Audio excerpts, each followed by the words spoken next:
From being one of the highest grossing franchises in film history to having that same success not reflected in its spin-off, Fast and Furious has gone through many twists and turns, but it's still thriving. But why haven't we seen a female-led Fast and Furious movie then? So we all know that Universal has been milking the Fast and Furious franchise for all it's worth, right? I mean, they just keep churning out sequel after sequel. But back in 2015, Universal announced that they were expanding the Fast and Furious universe with a few spin-offs. And after the massive success of Furious 7, which brought in over $1.5 billion worldwide, close off our backs, even the manner of the islands. And you boys, it was clear that this family was going to be around for a while. The first spin-off we got was Hobbs & Shaw, which was a great movie, given that it was headlined by the mega movie star Dwayne Johnson. But then in 2019, we heard rumors of another spin-off that would feature female characters. Screenwriters Nicole Perlman, Lindsay Beer, and Geneva Robertson Dworet were all brought on board, but we didn't know anything about the cast.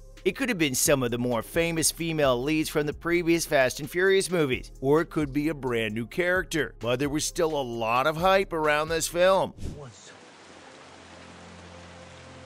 Thank do it again. Even though there wasn't a lot of information about the project, Universal had a lot of confidence in it, especially since it was announced just 7 months before the release of Hobbs & Shaw. Universal clearly believed that Hobbs & Shaw would be successful enough to generate interest in even more offshoots of the Fast and Furious storyline. But things never really go according to plan, so let's take a deeper look at what Hobbs & Shaw really meant for Universal. No, brother, I'm sorry to let you down. What? What do you mean you saw? When it was finally released, it didn't do nearly as well as the previous Fast and Furious movies. This was a worrying sign for a franchise that was supposed to keep expanding, so Universal became a little less enthusiastic about the idea of a female-led spin-off. Me. Yeah, who you choose to be around you, let you know who you are.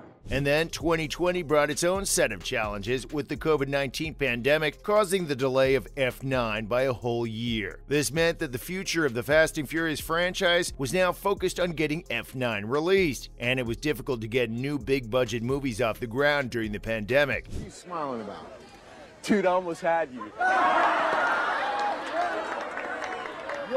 So, unfortunately, the once up-and-coming spin-off movie came to a halt. But still, some pretty interesting news came out in 2021 about a possible spin-off movie featuring Charlize Theron's character Cypher. Vin Diesel spilled the beans on this one, but it's not clear if this is the same spin-off that 3 female writers were working on back in 2019. Either way, it's exciting to see Charlize in any film, but there's a bigger issue at play here. As we all know, the Fast and Furious franchise has a huge fan base of women, but unfortunately the movies haven't always treated women well. It's an obvious problem in Western media, and it's definitely present in this franchise too. Michelle Rodriguez and Jordana Brewster even spoke up before filming F9, saying that the women needed to have more meaningful interactions with each other.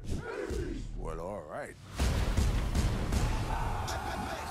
So, while a woman-led Fast and Furious movie is exciting in theory, there are definitely some issues that we need to address first. Unfortunately, it's not that easy to find a pre-existing female character in the franchise who can headline a solo outing. Characters like Letty and Mia are too closely tied to male characters to have their own self-defined lives, and Ramsey, while having her own story, isn't seen as a big enough name for a lead role by Universal marketing execs. So the logical choice seems to be Charlize Theron's character Cypher, even though she's not that popular among fans and is only really known for her dreadlocks and an awkward Muppet metaphor. Fans might argue that there are enough female characters throughout the franchise to make up a team for a spin-off, but Universal's emphasis on marketability over compelling storytelling is pretty evident. It would be great to see characters from earlier installments given more depth and complexity in a spin-off, but sadly, it seems like the priority is on big names rather than good storytelling. All of this leads us to our final and most important question. Will we ever get to see this movie? The limited amount of notable women characters in the Fast and Furious saga makes it harder to launch a female-led spin-off, but Theron's hectic schedule and Cypher's lack of a sizable fan following made this endeavor less urgent. Many of the female characters have been introduced primarily as love interests or eye candy for the male characters, rather than as fully fleshed out individuals with their own stories and arcs. But while the Fast and Furious franchise has been criticized for its treatment of women, I can still admit that its recent movies have made efforts to improve representation. Fast and Furious 9 introduced a new female character, Elle, who has her own storyline and is not defined solely by her relationships with men. And the fact that Hobbs and Shaw wasn't as popular as the other F&F films probably dissuaded Universal from making an unending series of spin-offs. But that doesn't mean this project will never see the light of day, of course. If Fast and Furious 11 really is last entry in the franchise, Universal's going to need new projects to wring money out of this brand name. A female-led spin-off might be the only option for this studio to stay in the game, and the success of recent female-led action movies like Wonder Woman or Black Widow suggests that there is a market for women-led action movies, and a Fast and Furious spin-off could definitely tap into that market. But those films weren't exactly the best when it comes to representing women, so let's actually talk about what makes a good female-centered film. Female characters need to be written better. One way would be to focus on their relationships with each other, rather than just their relationships with the men in the series. We saw a bit of this in F9, with Michelle Rodriguez's Letty and Natalie Emmanuel's Ramsey teaming up for some solo missions, but there's so much more potential there. Another obvious idea would be to give the women more agency and control over their own storyline. Instead of just being pulled along by the men, they should be the ones driving the action and making decisions.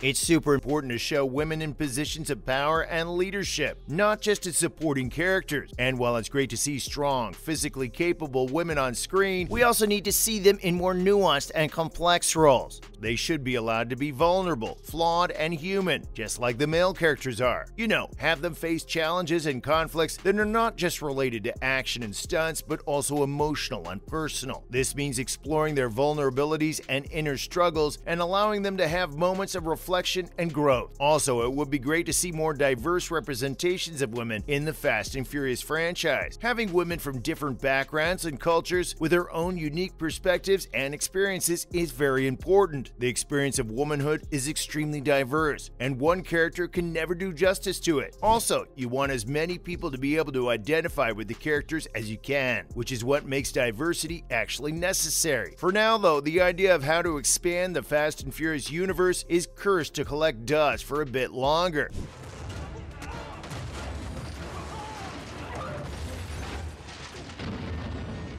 With that said, that'll have to do it today for why we haven't seen a female-led Fast and Furious movie.